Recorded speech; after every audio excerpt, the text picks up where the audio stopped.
tua palavra é luz no meu caminho, luz no meu caminho, meu Deus.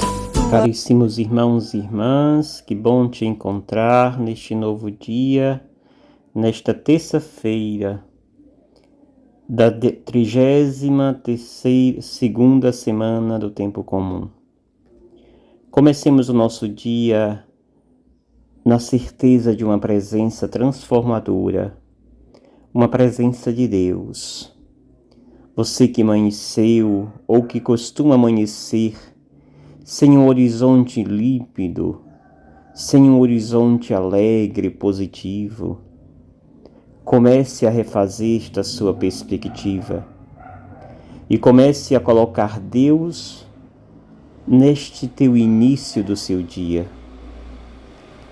E Deus seja uma constante na sua caminhada, no seu dia, onde a tristeza não tem espaço no teu coração, no seu cotidiano, mas a certeza de que tudo é obra do amor de Deus e de que em tudo Deus se faz presente e nos fala, possa ser uma força, um consolo para assim vencermos as dificuldades que o dia a dia nos apresenta e somos chamados a enfrentar, sempre com a graça de Deus à frente.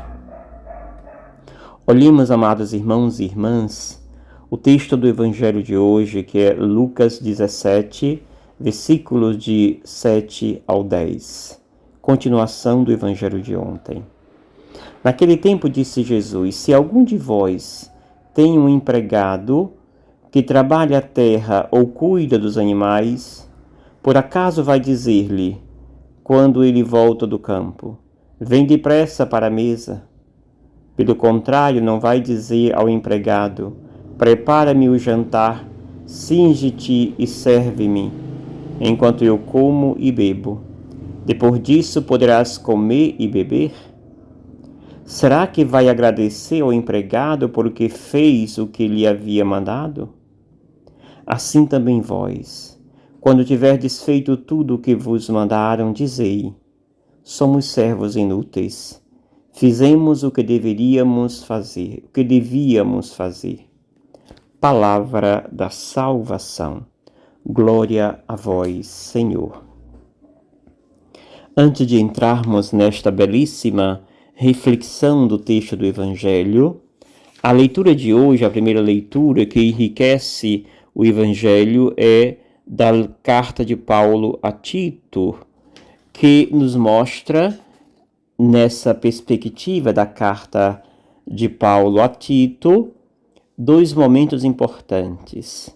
O primeiro contém uma lista de deveres e de comportamentos exigidos a categorias de pessoas, de diferentes pessoas. E aí, aqui fala do ancião, aqui fala da mulher, aqui fala do jovem. E para cada categoria se descreve o que estes devem fazer, e sempre os levando a fazer aquilo que agrada a Deus, e deixando para trás tudo aquilo que o escraviza, tudo aquilo que os afasta de Deus. A segunda parte última dessa leitura primeira é referida à motivação teológica que está na base desses deveres, ou seja, a exigência para que essas categorias de pessoas vivam a vida de forma correta e sempre integrada ao projeto de Deus, tem como sustentação a própria graça de Deus.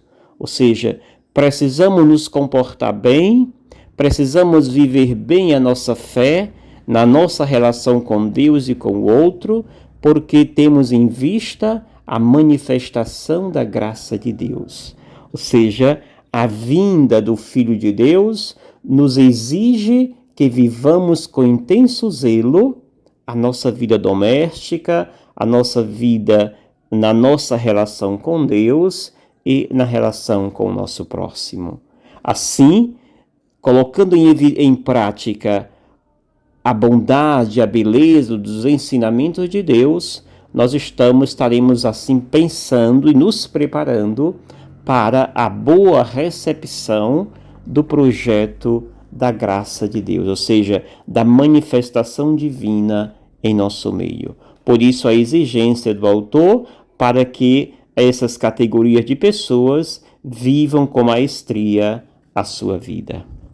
Dito isto, o texto do Evangelho vem nos revelar de que o que nós fazemos, tudo aquilo que nós praticamos, realizamos, fazendo a vontade de Deus, não deve ser visto e feito tendo em vista a compra de Deus. Ou seja, eu vou ser uma pessoa boa, eu vou ser uma pessoa correta, porque eu quero comprar Deus. E assim, no fim da minha vida, eu possa ter direito ao reino dos céus. E aí São Lucas vem nos trazer essa pequena parábola, onde Jesus aqui termina essa parte das máximas que ontem nós iniciávamos, as máximas de Jesus. Termina com esta pequena parábola, onde Jesus usa o contexto da linguagem do campo, que era próprio daquela multidão, daquelas pessoas que ali estavam com ele, e aí ele usa esta relação do empregado com o patrão que não vai agradecer o empregado porque fez um trabalho que deveria fazer, ou tirar o empregado da sua tarefa e fazer no lugar dele, mas o empregado faz sempre aquilo que é sua função, e o patrão ele vai esperar que o empregado faça com toda a dedicação aquilo que lhe foi confiado, que é o seu dever. E aí Jesus usa esta relação para dizer: somos servos inúteis. Fizemos o que devíamos fazer. É nessa perspectiva que Jesus vem nos chamar a atenção. E é para este versículo que se volta todo o Evangelho, onde nos convida Jesus com esta pequena reflexão de que nós precisamos nos voltar para Deus, para esta realidade da graça de Deus. Ou seja, a salvação do homem, da mulher, não é fruto de um esforço meramente humano. Não é fruto de algo que eu fiz e Deus tem de me dar em troca. Mas é fruto da gratuidade de Deus. É fruto do amor gratuito de Deus. Não nos tira a responsabilidade de fazer e fazer bem feito o que nos ensina o próprio Deus. Precisamos fazer e fazer bem feito tudo aquilo que Ele nos confiou por meio dos santos textos do Evangelho. Isso não devemos fugir. Agora, o fato de fazer e fazer bem feito não requer que, pronto, eu fiz, então Deus tem a obrigação de atender o meu pedido ou de me salvar no tempo certo. Não. As respostas de Deus não são frutos do meu esforço humano. As respostas de Deus são fruto da sua gratuidade, fruto da graça que Ele nos disponibiliza. E assim, amados irmãos e irmãs, nós somos chamados, convidados a deixar ser conduzidos por esta graça que vem de Deus. E sempre que fizermos tudo o que deveríamos fazer, olhar para trás e dizer: somos servos inúteis. Fizemos o que deveria ser feito. Se fizemos, é nossa obrigação. E se fizemos, é porque Deus nos capacitou para fazer.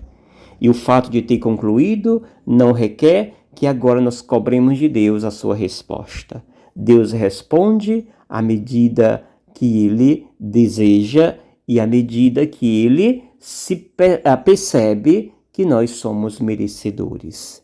Deixemos, amados irmãos e irmãs, que a graça de Deus nos alcance e assim sejamos protagonistas sempre da sua palavra, do seu amor, tendo sempre a fé como aquela que nos conduz e que nos leva até Deus. Que o Senhor te abençoe, em nome do Pai, do Filho e do Espírito Santo. Amém. Gratidão.